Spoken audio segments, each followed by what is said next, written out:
નમસ્કાર, રાજ્ય સપ્તક બુલેટિનમાં આપનું સ્વાગત કરું છું। વિગતવાર સમાચારની શરૂઆત પહેલા જોઈએ આજના મુખ્ય સમાચાર। ભારતની અર્થવ્યવસ્થાને મજબૂતી મળી તેમાં ગુજરાતનું મહત્વનું યોગદાન, નરેન્દ્ર મોદી। પ્રચાર પડઘમ બંધ, છેલ્લે સુધી ચૂંટણીનો માહોલ ન જામ્યો। રાજકોટમાં ચૂંટણી ટાણે ગુનેગાર આલમ પર તૂટી પડતી પોલીસ, મતદાન માટે કડક સુરક્ષા ગોઠવાઈ। હવે જોઈએ સમાચાર વિસ્તારપૂર્વક। વડાપ્રધાન નરેન્દ્ર મોદી મજબૂત અર્થતંત્ર અને આતંકવાદના સંપૂર્ણ સફાયાના બુલંદ ઇરાદા સાથે આગળ વધી રહ્યા છે।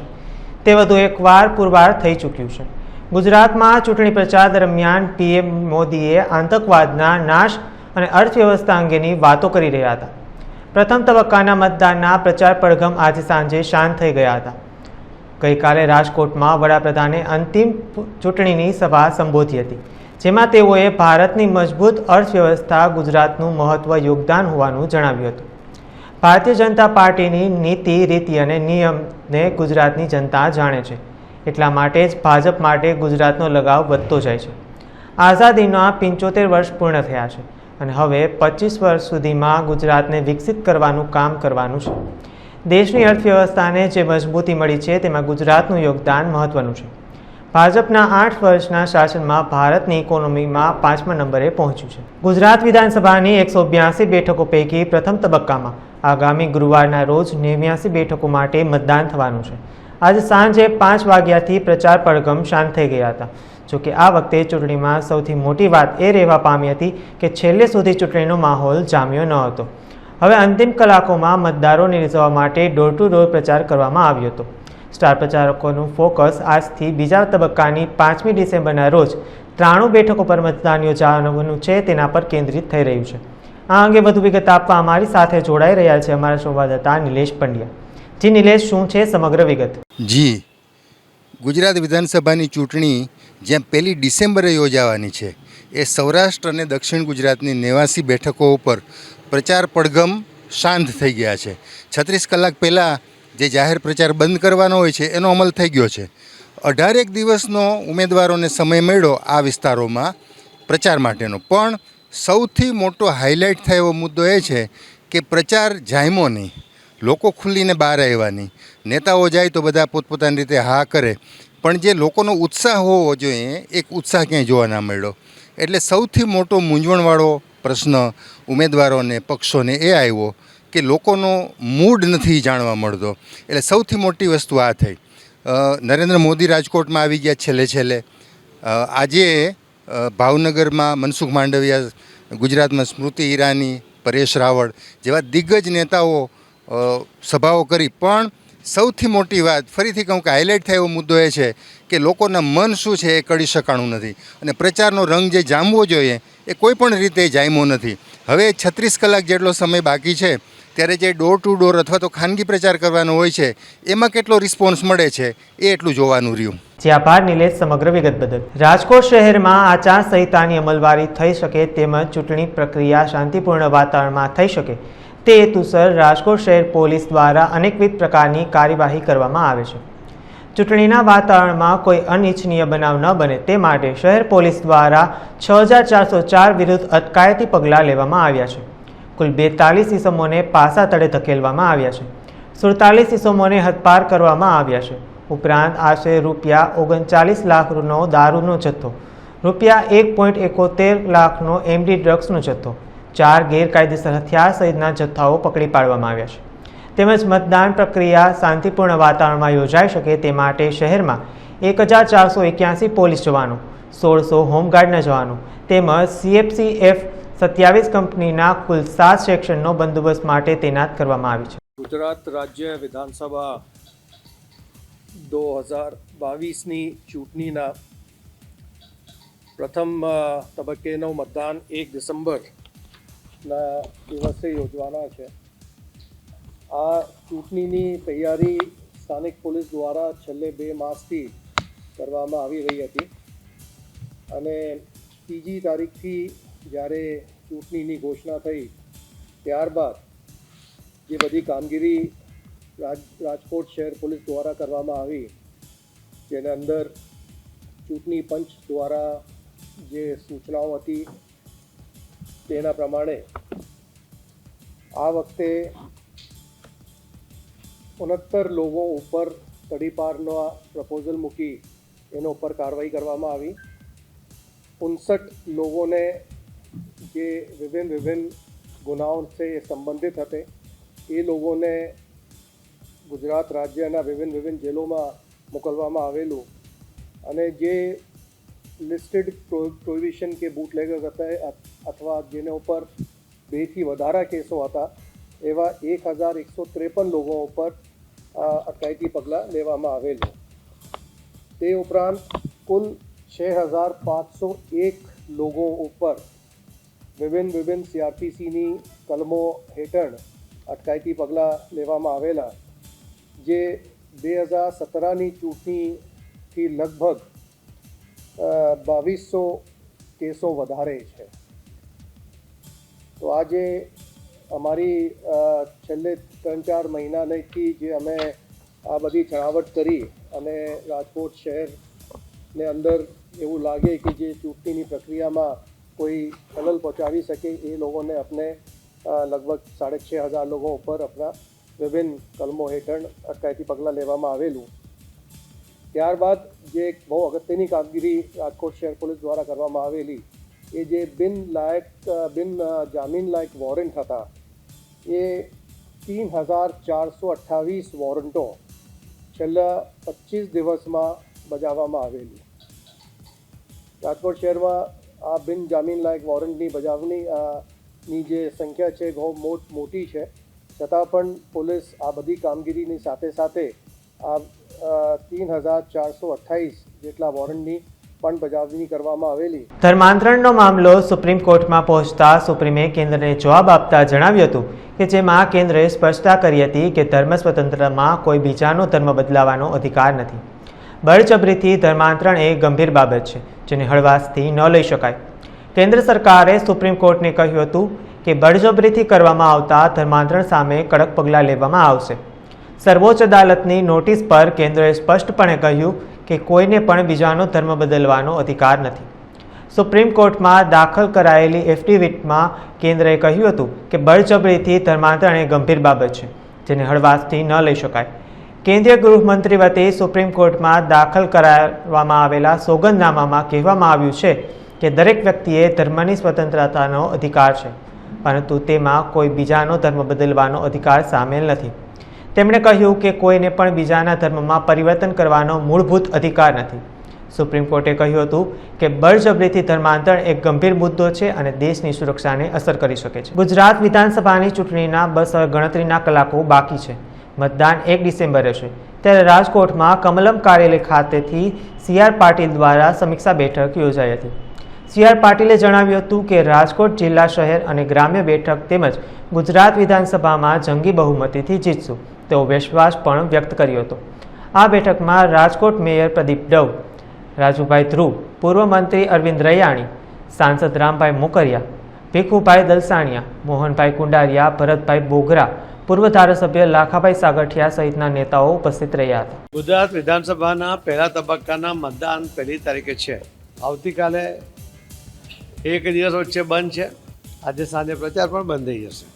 તો અમારા ઉમેદવારો દ્વારા એમની પાસે કંઈ કરવા જેવું બાકી હોય, અમારા કાર્યકર્તાઓ એમણે જે તૈયારી કરી હોય એની સમીક્ષા બેઠક, એના માટે એમની પાસેથી કોઈ સમસ્યા હોય તો એનો હલ કેવી રીતે નીકળે એના માટેના છેલ્લી ઘડીના પ્રયત્ન. આ બધું કરીને રાજકોટ શહેર અને જિલ્લાની બધી જ સીટો કેવી રીતે અંકે કરી શકાય અને એમણે કયા પ્રકારની યોજના બનાવી છે એની માહિતી લેવા માટે, કેમ કે રાજકોટ એક એવું શહેર છે કે જ્યાં સતત ભારતીય જનતા પાર્ટી જીતતી આવી છે. એના કાર્યકર્તાઓ ખૂબ અનુભવી છે. એમના આગેવાનોએ આખા ગુજરાતને માર્ગદર્શન પણ પૂરું પાડ્યું છે. તો અહીંયાની જે તૈયારી છે રાજ્યમાં અન્ય જિલ્લાઓમાં પણ કરી શકાય એટલા માટે આજે અહીં મુલાકાતે રાજકોટ આવ્યો છું. હમણાં જ હું દ્વારકા જઈને આવ્યો છું અને હવે ભરૂચ જઈશ. તો એ રીતે પહેલા તબક્કાની મારી તમામ બેઠકો આજે પૂરી થશે. હવે એક જ દિવસ બાકી છે એટલે એના માટે વધારે કહેવું યોગ્ય નથી, પરંતુ ભારતીય જનતા પાર્ટીના કાર્યકર્તાઓએ મતદાતાઓ સાથે જે સંપર્ક બનાવ્યો છે, આદરણીય પ્રધાનમંત્રી શ્રી નરેન્દ્ર મોદી સાહેબ પ્રત્યે લોકોનો જે વિશ્વાસ છે, જે લાગણી છે, જે ભાવના છે, અને ગુજરાત અને દેશનું ભવિષ્ય જેમના હાથમાં સુરક્ષિત છે એવો જે લોકોને વિશ્વાસ છે, એના કારણે આ વખતે અમે રેકોર્ડ ગુજરાતમાં બનાવીશું એવો મને વિશ્વાસ છે. જો કોંગ્રેસે પોતાની સંસ્કારિતા પણ ગુમાવી દીધી છે. ખડગે જેવા સિનિયર વ્યક્તિ એને આ બધું સોંપતું નથી. પ્રધાનમંત્રી માટે સ્વાભાવિકપણે કોઈ પણ પાર્ટીના હોય એના પ્રત્યે એક પ્રકારની સન્માનની ભાવના હોવી જોઈએ, પરંતુ હવે કોંગ્રેસ પાસેથી સંસ્કારથી અપેક્ષા કરવી એ પણ વધારે પડતી. રાજકોટ સહિત સૌરાષ્ટ્રભરમાં આજે ઠંડીનું જોર વધી ગયું હતું. જૂનાગઢમાં ગિરનાર પર્વત પર તાપમાનનો પારો 8.5 ડિગ્રીએ પહોંચી ગયો હતો. આજે નલિયામાં 10.4 ડિગ્રી સેલ્સિયસ સાથે રાજ્યનું સૌથી ઠંડુ શહેર તરીકે નોંધાયું હતું. ઠંડા પવનના સુસવાટાના કારણે દિવસભર ઠંડકનો અહેસાસ થયો હતો. આજે રાજકોટનું લઘુત્તમ તાપમાન 14.8 ડિગ્રી સેલ્સિયસ નોંધાયું હતું. વાતાવરણમાં ભેજનું પ્રમાણ 67% રહેવા પામ્યું હતું. જૂનાગઢ શહેરની સરખામણીએ ગિરનાર પર્વત પર તાપમાન 5 ડિગ્રી જેટલું નીચું રહેતું હોય છે. આજે ગિરનાર પર લઘુત્તમ તાપમાન 8.5 ડિગ્રી આસપાસ રહ્યું હતું. સૌરાષ્ટ્ર સહિત રાજ્યમાં ધીમે ધીમે ઠંડીનું જોર વધી રહ્યું છે. હવે શિયાળો બરાબર જમાવટ કરશે. ડિસેમ્બર માસમાં હાડ થીજવતી ઠંડીનો દોર શરૂ થશે. નગરપાલિકાઓને મહાનગરપાલિકાઓ પાસેથી 18.2 ટન જૂનો કચરાના નિકાલ માટે સૌથી મોટું કાર્ય કરવું પડે તેવી સ્થિતિ સામે આવી છે. આવાસ અને શહેરી બાબતના મંત્રાલય દ્વારા સાર્વજનિક ડોમેન પર આવેલા આંકડાઓ પરથી એવો નિર્દેશ મળે છે કે અત્યાર સુધીમાં કુલ 24.7 કરોડ ટનમાંથી 4.3 કરોડ ટન કચરાનો સરકારી એજન્સી દ્વારા કરવામાં આવ્યો છે. 2027 સુધીમાં ભારત સૌથી વધુ વસ્તી ધરાવતો દેશ હશે. ચીનને પણ વસ્તીમાં પાછળ રાખી દેશે. 2050 સુધીમાં ભારતની શહેરી વસ્તી લગભગ બમણી થઈ ગઈ છે. 2025માં વ્યક્તિ દીઠ 0.7 કિલોગ્રામ કચરો ભેગો થાય છે. 1999ની સરખામણીમાં આશરે 4 થી 6 ગણો વધારો છે. ભારતમાં હાલ 62 ટન કચરો નીકળે છે. આ આંકડામાં રિસાયકલ અને નોન રિસાયકલ કચરામાં સમાવેશ થાય છે. દર વર્ષે કચરામાં લગભગ 4 ટન ઘન કચરો પ્લાસ્ટિક કચરો દેશમાં ભેગો થાય છે. આ રીતે જોઈએ તો 2026 સુધીમાં જૂના ડમ્પયાર્ડમાંથી મુક્તિ મેળવવા 18.2 કરોડ ટન જૂના કચરાનો નિકાલ કરવો પડશે. ગુજરાત વિધાનસભાની ચૂંટણી 2 તબક્કામાં યોજાનાર છે, જેમાં પ્રથમ તબક્કામાં સુરત સહિતના દક્ષિણ ગુજરાતમાં મતદાન થવાનું છે. જે મતદાનની હવે ગણતરીના દિવસો બાકી રહ્યા છે, ત્યારે સુરત ખાતેના મુખ્ય ચૂંટણી અધિકારી દ્વારા ચૂંટણીલક્ષી લેવાયેલા નિર્ણયો અને ઊભી કરાયેલી વ્યવસ્થા અંગે માહિતી આપવામાં આવી હતી. સુરતના મુખ્ય ચૂંટણી અધિકારી ડૉક્ટર આયુષ ઓક દ્વારા માહિતી આપવામાં આવી હતી, જેમાં જણાવ્યું હતું કે 1 ડિસેમ્બરના રોજ સુરતમાં વિધાનસભાની ચૂંટણીનું મતદાન થવાનાર છે. મતદાનના દિવસે કોઈ પણ જાતની મુશ્કેલી ન સર્જાય તે માટેની તૈયારીઓ કરી દેવામાં આવી છે.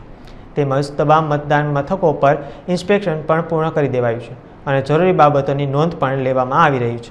કે સવારે 8 વાગ્યાથી સાંજે 5 વાગ્યા સુધી દક્ષિણ ગુજરાતમાં અને સૌરાષ્ટ્ર વિસ્તારમાં ફેઝ 1 ઇલેક્શન્સ થવાના છે, જેમાં સુરતની 16 વિધાનસભાનો સમાવેશ થાય છે.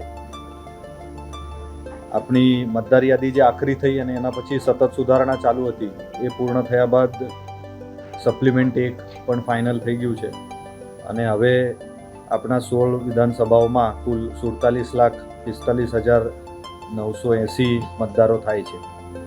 આપણા જિલ્લામાં કુલ મતદાન મથકો 4,623 હતા અને 1,550 કરતાં વધારે મતદારો થવાના લીધે આપણે 14 ઓક્ઝિલરી પોલિંગ સ્ટેશન્સની દરખાસ્ત મોકલી હતી, જે મંજૂર થઈને આવી ગઈ છે. એટલે હવે આપણા પાસે કુલ મતદાન મથકો 4,637 થશે. એ પૈકી 1903 મતદાન મથકો ક્રિટિકલ તરીકે જાહેર થયેલા છે.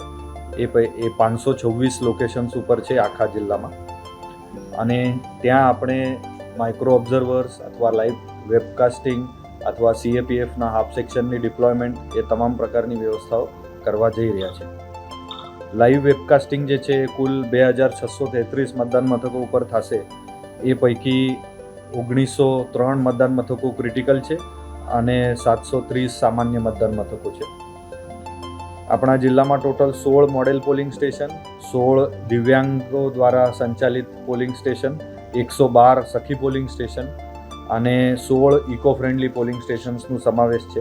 સિટી વિસ્તારમાં જ્યાં અર્બન એપેથીના લીધે ઓછું મતદાન થતું હોય છે, એવા 73 પોલિંગ સ્ટેશન લોકેશન્સ આઈડેન્ટિફાઈ કરેલા છે, જે ગીચ વિસ્તારમાં છે, જ્યાં સામાન્ય રીતે પાર્કિંગની સગવડતા ન હોય.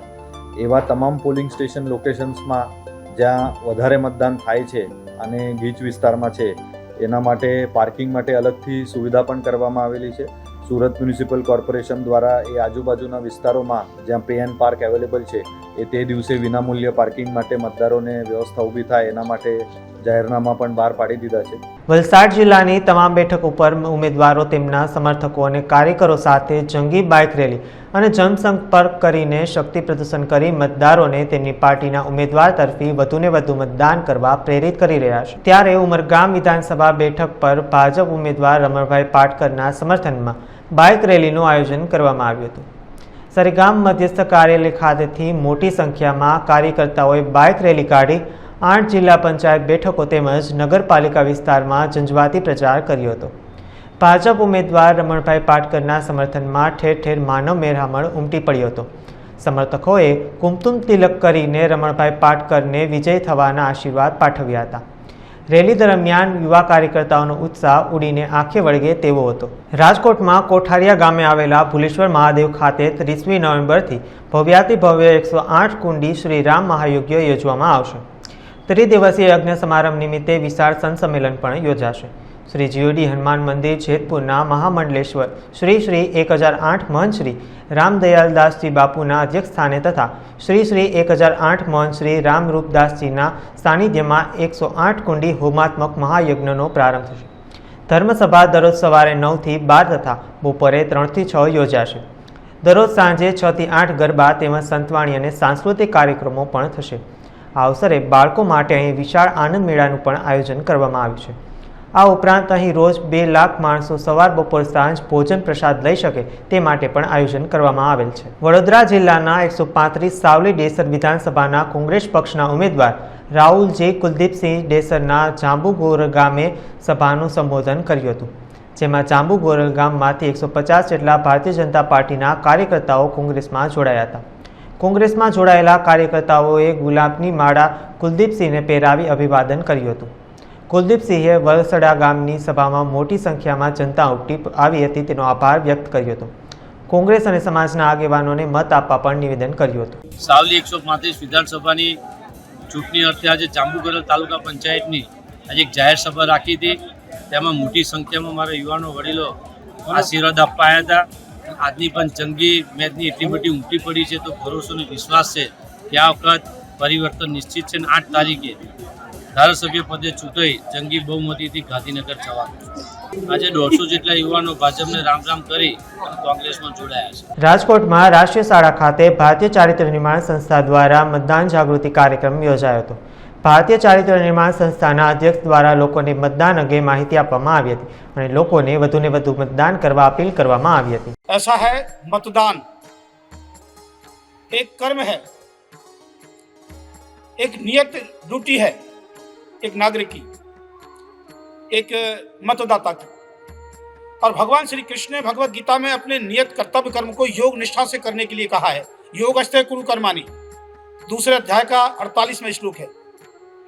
और उसके बाद 2 के 50वें श्लोक में भगवान कृष्ण कहते हैं योगे कर्मसु कौशलम, कुशलता के साथ वो मतदान करना चाहिए. ऐसा नहीं हो ऊपर नीचे आगे पीछे आपने मोहर लगा दिया, बटन दबा दिया तो जो लक्ष्य है वो पूरा नहीं होगा, मतदान का उद्देश्य फेल हो जाएगा और गलत उसके परिणाम हम लोगों के सामने आएंगे. दूसरा भगवान कृष्ण कहते हैं व्यापक लक्ष्य को ध्यान में रखकर हम एक श्रेष्ठ गुजरात में शासन व्यवस्था लाने की दृष्टि से अपना मतदान करें.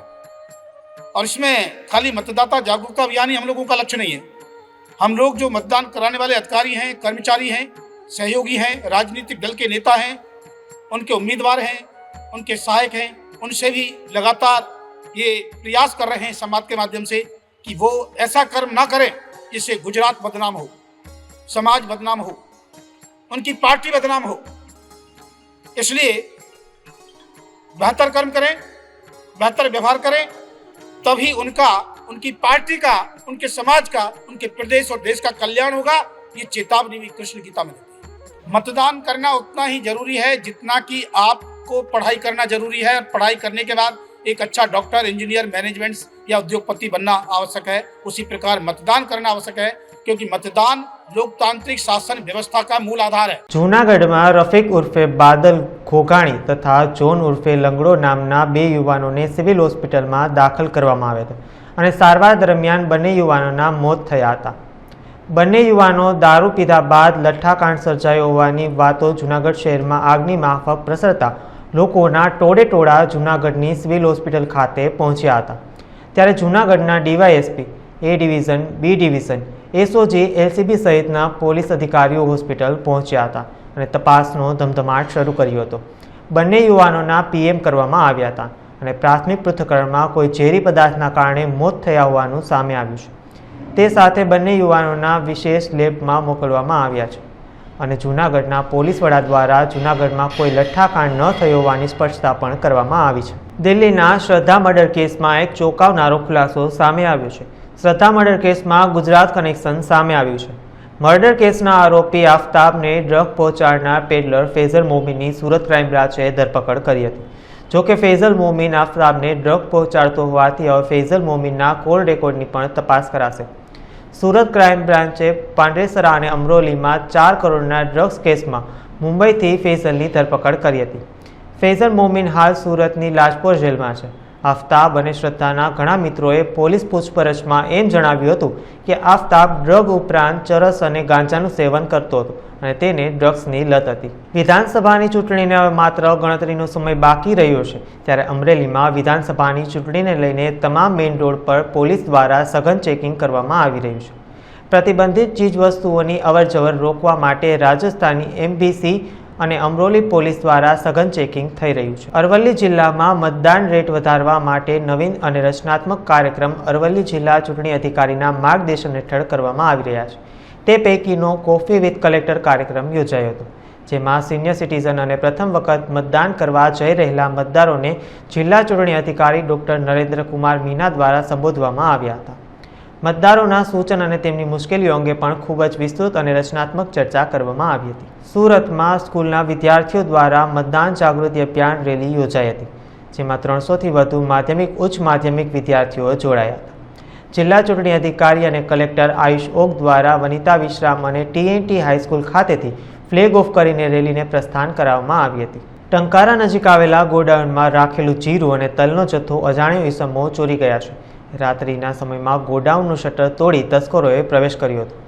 ગોડાઉનમાંથી કુલ 8.21 લાખની મતાની ચોરી કરી ગયા હોવાના જે બનાવ મામલે ટંકારા પોલીસે ફરિયાદ નોંધી વધુ તપાસ હાથ ધરી છે. હીરાના કારખાનેદાર અને મિત્ર પાસે દવાખાને જવાનું કહીને બાઇક લઈ જઈ ચેઇન સ્નેચિંગ કરતા 2 ઈસમો પકડાયા હતા.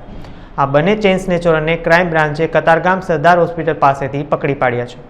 બંને ચેઇન સ્નેચરો અગાઉ હીરાના કારખાનામાં નોકરી કરતા હતા, જેથી કારખાનેદારે બંનેને દવાખાને જવા માટે બાઇક આપી હતી. અગાઉ વાહન ચોરી, ચેઇન સ્નેચિંગ, અપહરણ અને ચોરી જેવા 10 ગંભીર ગુનાઓમાં પકડાયા હતા. રાંદેરમાં વૃદ્ધ મહિલાને માર મારી સોનાની ચેઇન લૂંટી લેવાના ગુનામાં પણ સામેલ હતા.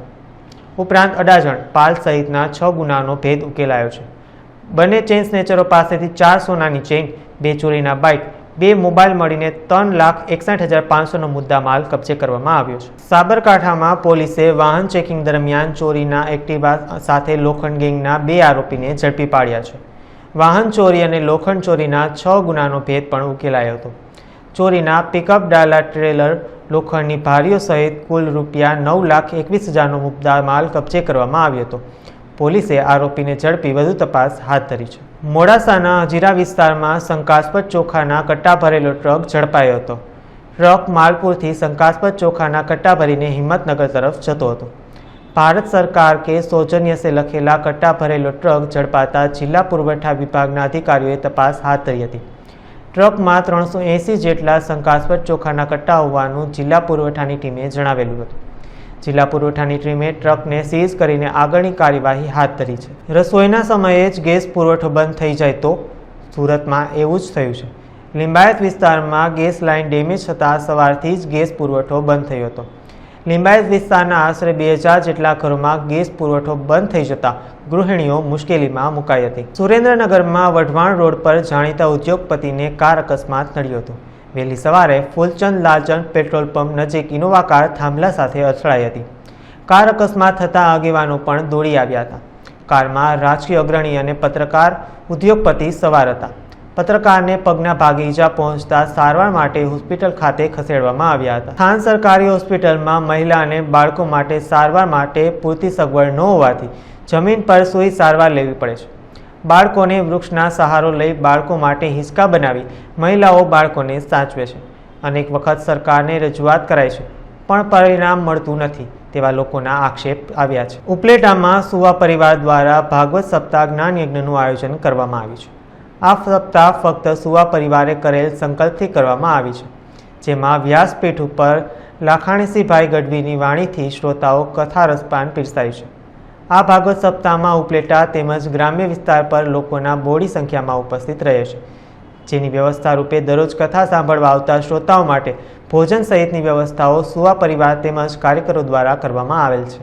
અમારા રાજા બાપા સુવાનું જે મંદિર છે એના સાનિધ્યમાં ભાગવત સપ્તાહ જ્ઞાન યજ્ઞનો પ્રારંભ મારા સ્વર્ગસ્થ પિતાશ્રી સોમનાથ ભૂટા સુવા, કાકા હરદાસ ભૂટા સુવા, કાકા ગોવિંદ ભૂટા સુવા, કાકા કાના નારાયણ સુવા, કાકા રાજછી નારાયણ સુવાના પરિવાર દ્વારા આ સંકલ્પ કરવામાં આવેલ હતો કે આપણે એક ભક્તિમય વાતાવરણની અંદર કોઈ પણ પિતૃના મોક્ષાર્થે આ સપ્તાહ નથી, માત્ર ને માત્ર એક ભક્તિમય વાતાવરણ અને એક સંકલ્પ હતો કે આપણે ભાગવત સપ્તાહ જ્ઞાન યજ્ઞનું આયોજન કરવાનું.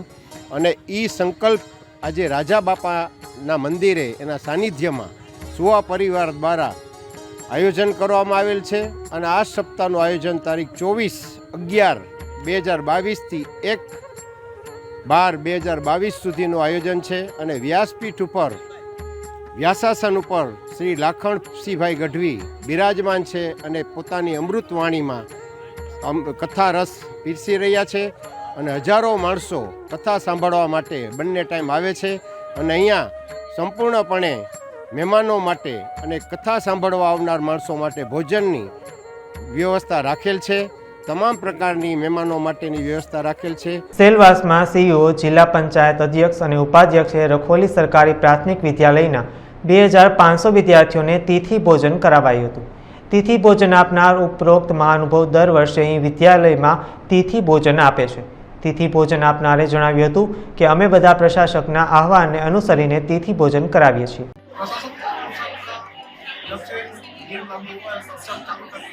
मिनिमम 3000 बच्चे का खाना खाया. हम स्वादिष्ट हमारा क्या है, हम मीठा मटर हमारा आशीष भाई, धर्मेश भाई, जयंती भाई, प्रकाश भाई, भरत भाई, मनसुख भाई, हमारे सरपंच, हमारे जिला वाइस प्रेसिडेंट दीपक भाई, हमारे सरपंच स्वादिष्ट खाना खिला रहे हैं हर साल खिला रहे हैं.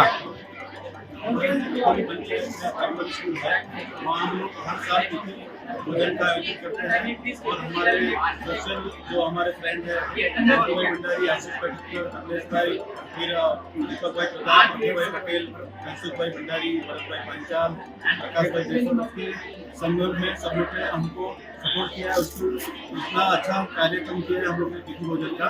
और हम लोग स्वादिष्ट भोजन का हमने रखा है कि हर एक साल स्वादिष्ट भोजन रखने का हम लोग ने. જામનગરના કાલાવડમાં સરસ્વતી શિશુ મંદિર શૈક્ષણિક સ્કૂલમાં શિશુ વાટિકા વિદ્યારંભ સંસ્કાર કાર્યક્રમ યોજાયો હતો, જેમાં શહેરમાં આવેલા રામ મંદિરથી પોથી યાત્રાનો પ્રારંભ કરવામાં આવ્યો હતો. ઓમ એમ હિમ સરસ્વતી નમઃ મંત્રની આહુતિ દ્વારા યજ્ઞ કરવામાં આવ્યો હતો. વિદ્યાર્થીઓ પાસે પાટીમાં ઓમકાર લખાવી ઘૂંટાવવામાં આવ્યો હતો. આ કાર્યક્રમમાં બાલ મંદિરના વિદ્યાર્થીઓ અને વાલીઓ ગ્રામજનો ઉપસ્થિત રહ્યા હતા. હાલ સમાચારોમાં આટલું જ. વધુ સમાચાર માટે જોતા રહો. તક નમસ્કાર.